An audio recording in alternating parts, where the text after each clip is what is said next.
भारत इस समय दुनिया का चौथा सबसे बड़ा देश है जो यूएन के अंदर पीस कीपिंग फोर्सेस में अपनी भेजता है। और भारत के इसी प्रभाव को देखते हुए लगातार चीन कोशिश में है कि वो सबसे आगे निकल जाए।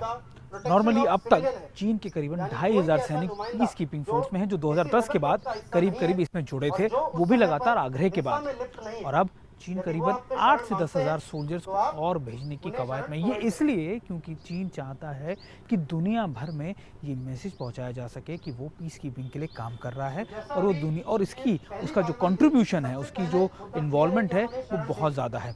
भारत इस चीज़ों में या फिर इस पीस कीपिंग प्रोसेस में, शांति बहाली में करीबन 7 दशक से काम कर रहा है।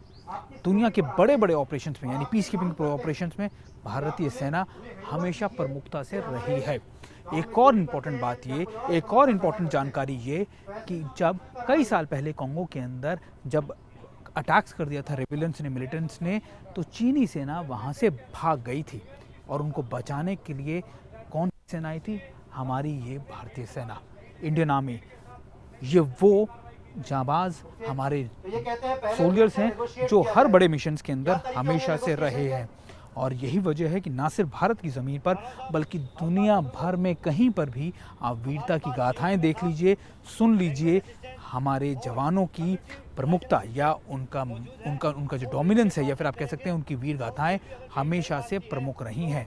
यही वजह है कि एक बार फिर लगातार से हमारी एक और बटालियन जो है इसी तरीके से साउथ सुडान के इलाकों में जा रही है, जो काफ़ी लंबे समय से थी।